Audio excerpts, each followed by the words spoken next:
The Watsons Go to Birmingham, 1963, Chapter 8, The Ultra Glide. I don't know why we didn't catch on that something different was really going to happen this time. Mama and Dad started acting real strange right after they talked to Grandma Sands. First, Mama started writing in a notebook and adding things up and subtracting things. Then Dad and Joey and Rufus and me started driving all over Flint buying things for the brown bomber. We stopped at Genesee Junkyard and bought a new antenna for the radio and 4 new used tires. Then we stopped at Mr. Biller's garage and had the tires put on the car. Then we stopped at the Yankee store and bought some spark plugs and some oil and antifreeze. Then we got our next door neighbor, Mr. Johnson, to put all of that stuff in the car. Then we washed and waxed the brown bomber. When Byron walked by while we were working on it, he said, "Y'all done real good. Still looks like a turd on wheels, but I gotta admit, now it looks like a polished turd." We ignored him. While Joey cleaned the windows, me and Rufus washed the seats, even the parts that were torn and worn away. But the more we washed them, the worse they looked, and Daddy ended up going back to the Yankee store and buying some brown and white seat covers for the front seat. The brown bomber looked great. Not almost new, but not almost 15 years old either. We brought Mama out and showed it to her, and she gave us one of those big hand-over-the-mouth smiles. "Well, folks," Dad said, and we all knew he was getting ready to cut up. "All it needs now is that final touch, that something special that sets it apart from all the other bucket of bolts on the road. That one piece of all-American engineering that shows that this fine automobile is worthy of the name Brown Bomber." Any guesses as to what that is? A new hood thing? I asked. The thing in the middle of the hood was a long chrome rocket that pointed out over the road. The only thing that was wrong with it was that one of the wings of the rocket was broken off. Like with anything else, Dad had a crazy explanation for that. He told us that right after he got the car from Uncle Bud, both wings were there, but he had taken it to a special garage and had one wing scientifically and mathematically taken off.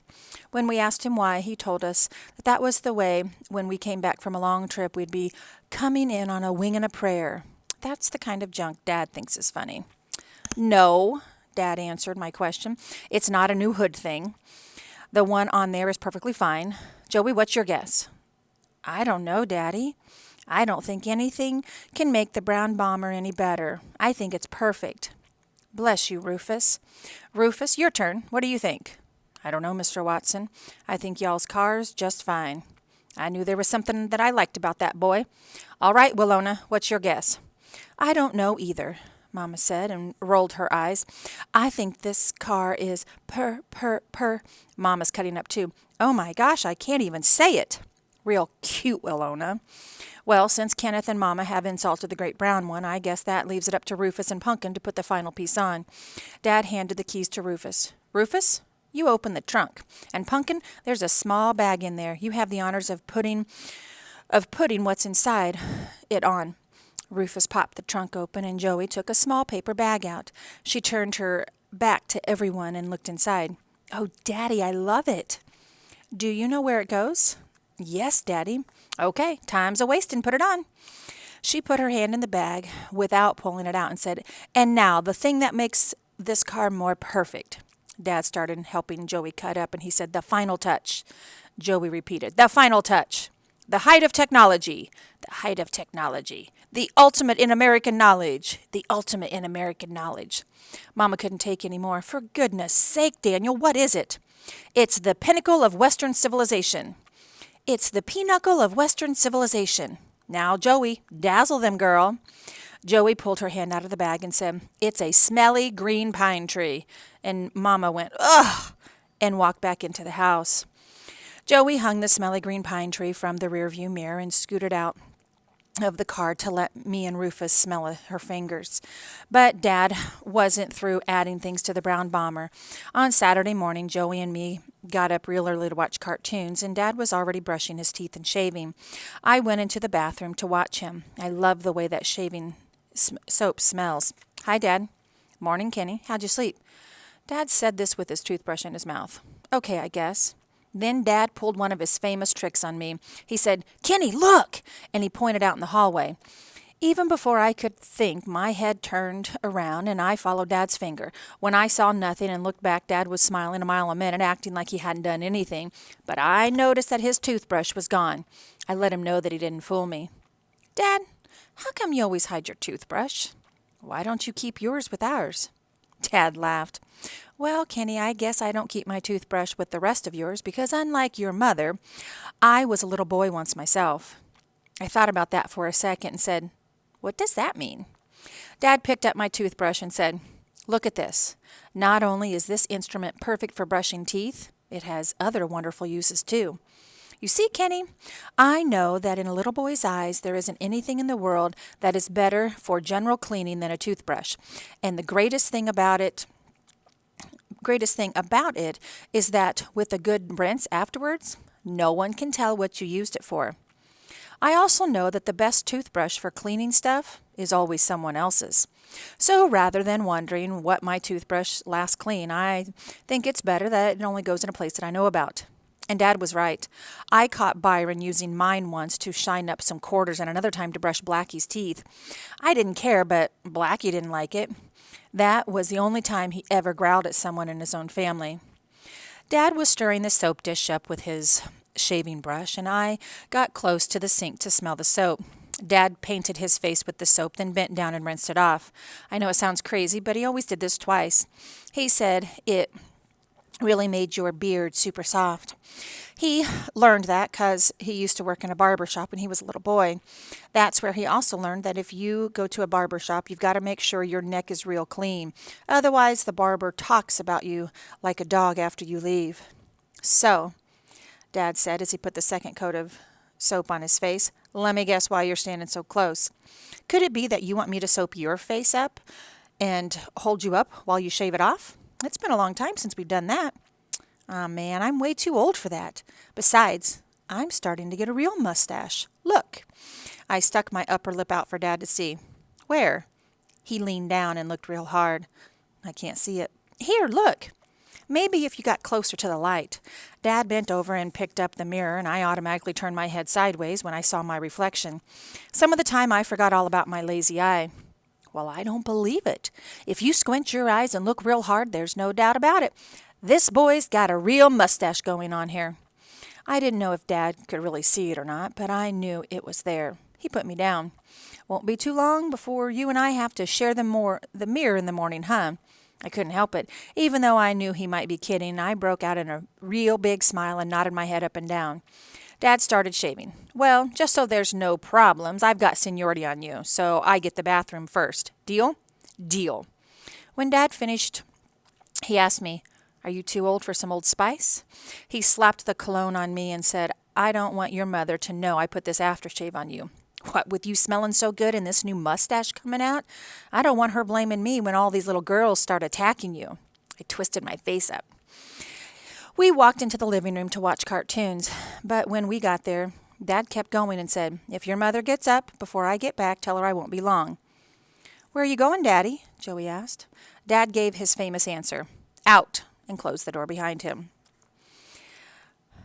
Finally, after a while, Dad walked in and turned the TV off. Dad!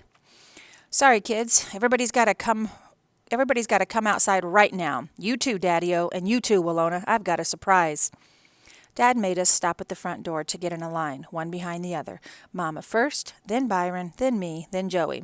Except for bald-headed Bi, we were all laughing and wondering what surprise was when he opened the door. Now, following Dad, we walked down the front porch steps, stood on the sidewalk, like a little parade. I bet the neighbors wondered what the weird Watsons were doing this time. All right, Dad said. When I say it, I want everybody to close their eyes, and I'm warning you. Anyone who looks before I tell you is going to get it. My eyes, of course, would be sealed. If a bomb exploded under me, I'd be standing in the hole with my eyes sealed. Even if my head got blown off, they would have to say, here's the kid's head, and yep, his eyes are closed and locked tight as a safe. Byron said I was stupid for listening to everything that Mama and Dad said.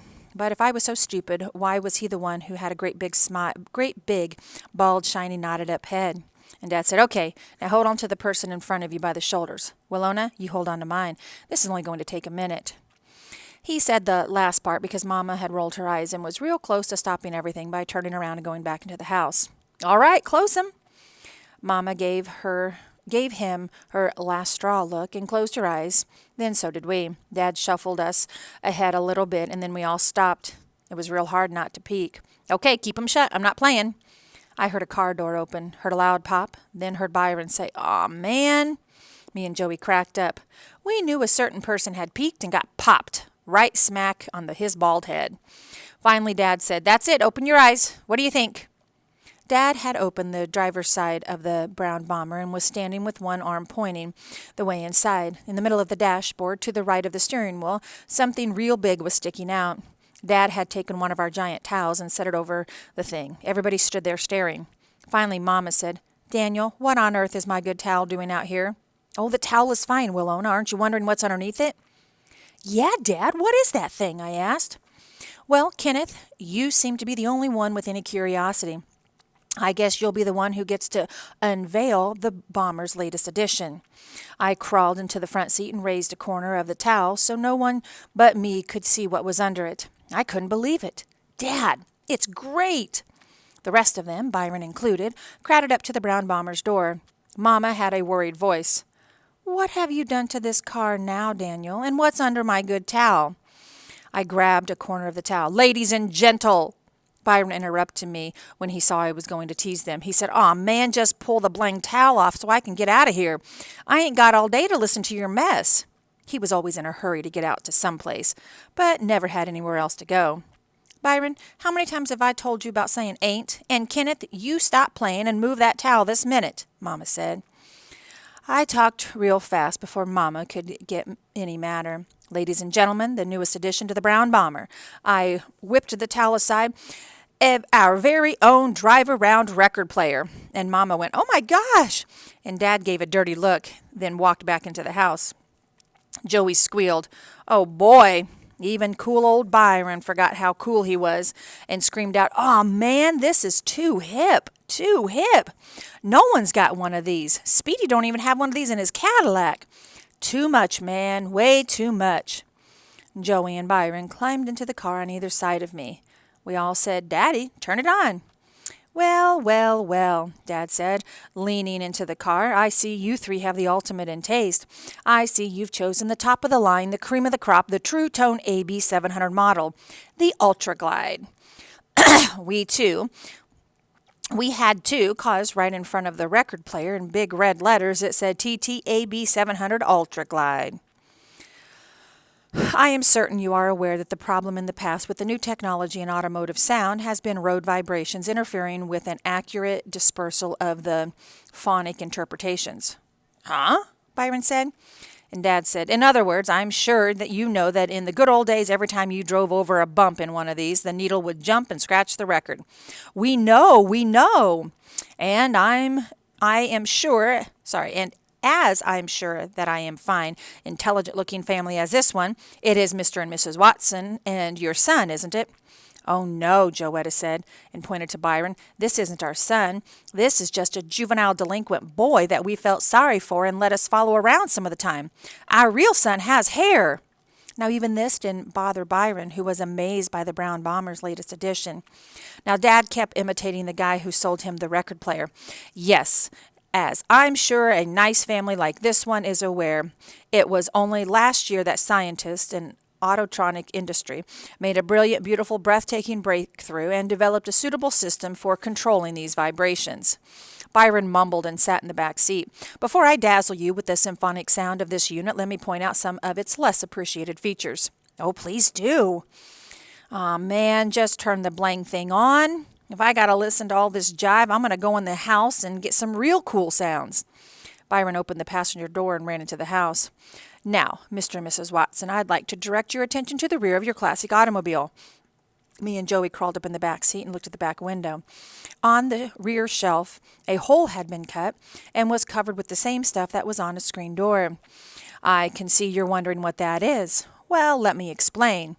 What we have here, believe it or not, is a second speaker. I can tell by the intelligent look on your face, Mrs. Watson, that you have grasped that the speaker is not placed in the rear deck haphazardly. No, ma'am.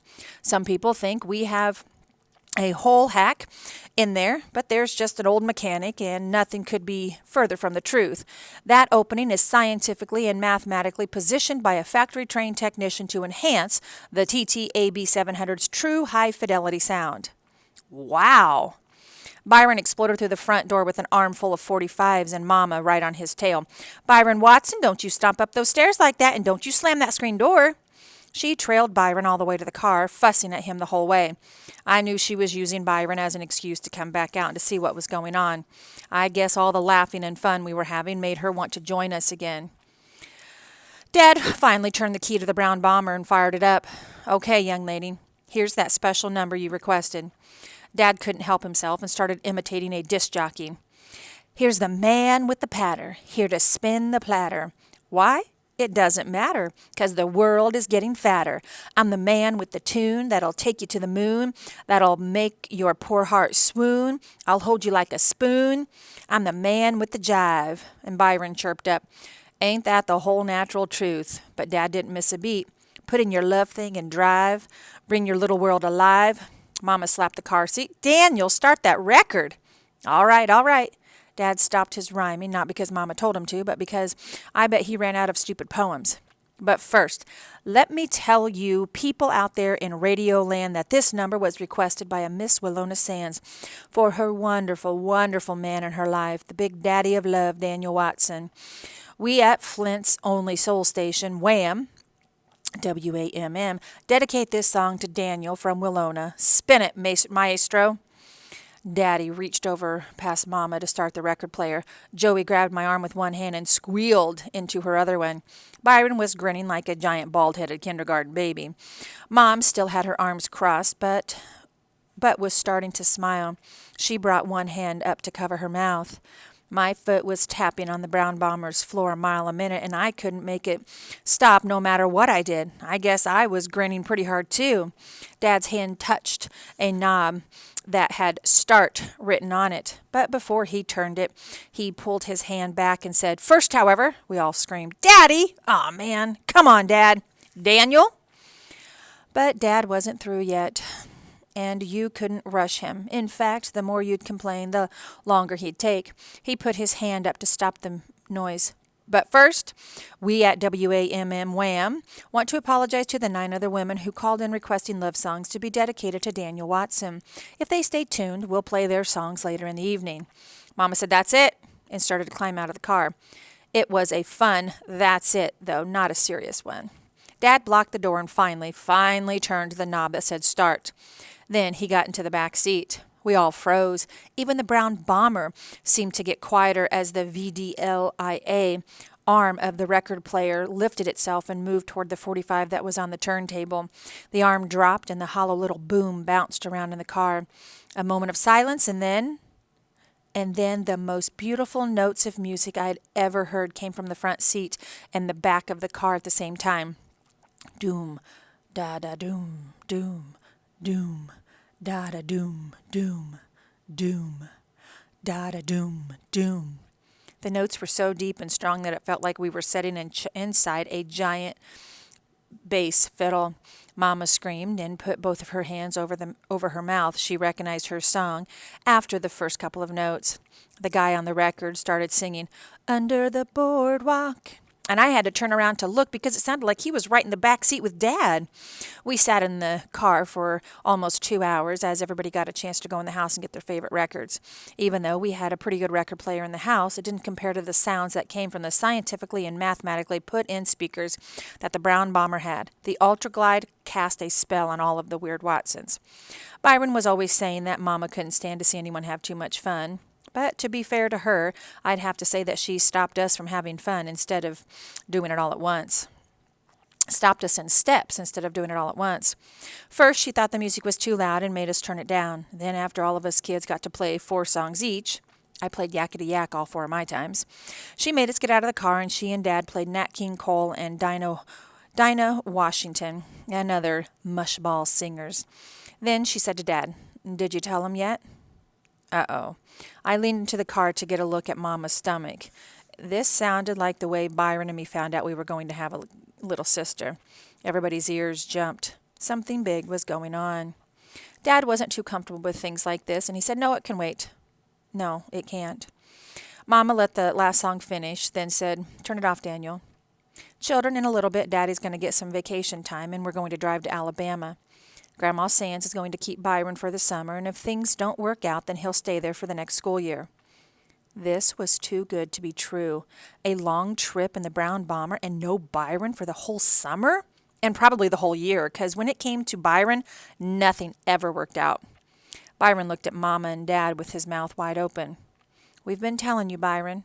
You've been given warning after warning and chance after chance to straighten up. But instead of improving, you're getting worse. Do I have to remind you of the things you've done this past year?" Byron still didn't close his mouth. Mama started ticking off things that Byron called his latest fantastic adventures. "You've cut school so many times that Mr. Allums has come here to the house 3 times to see what's wrong with you. You've been lighting fires. You've been taking change out of my purse. You've been in fights. You had that trouble up at Mitchell's food fair. And you had that problem with Mary Ann Hill. You set mouse traps in the backyard for birds. You fell out of that tree when you were trying to see if that poor cat always landed on his feet. You got that conch. You joined that gang. There's just too much, Byron. We can't have all this nonsense going on." I hoped those weren't the only latest fantastic adventures that Mama knew about. I could list about 100 more. "That's why Grandma Sands is going to look after you for a while. You're about to run us crazy." Mama changed the tone of her voice. "You're going to like Birmingham, Byron. It's a lot different than Flint. There are lots of nice boys your age down there who you can be friends with. There's lots of fishing and hunting that you can do. Things are a lot better there. I love that city. Your grandma tells me it's quiet in our old neighborhood, and she says that stuff on TV isn't happening around her. It's just like I remember it being. It's safe, it's quiet, and there's no buphead." Mom and Dad had threatened to send Byron to Grandma Sands about 1,000,000 times, but we never thought it would happen. This was for 3 good reasons. The first reason was that Alabama was about 2,000,000 miles away from Flint, and By knew Mama wouldn't let him ride the bus that far alone. He also knew it would be just about as impossible for her to sit on a bus with him for 3 days that it took to get there. The second reason was that Mom and Dad were always threatening to do stuff to Byron that everybody knew they wouldn't. Dad had been keeping account on how many more months it would be before they could force him to join the army, but we knew that he wouldn't do that. But the biggest reason Byron and Joey and me thought they'd never send him to Alabama was because we had heard so many horrible stories about how strict Grandma Sands was. The thought of living with her was so terrible that your brain would throw it out as soon as it came in. Well, Byron's brain had better get used to it. We all knew by the way they'd gotten the brown bomber ready and by the way Mama's voice sounded when they meant it this time. The big, cool baby finally shut his mouth and ran into the house. He slammed the door as hard as he could, and we all heard him say real clear the S word. And Joey said, "Ooh."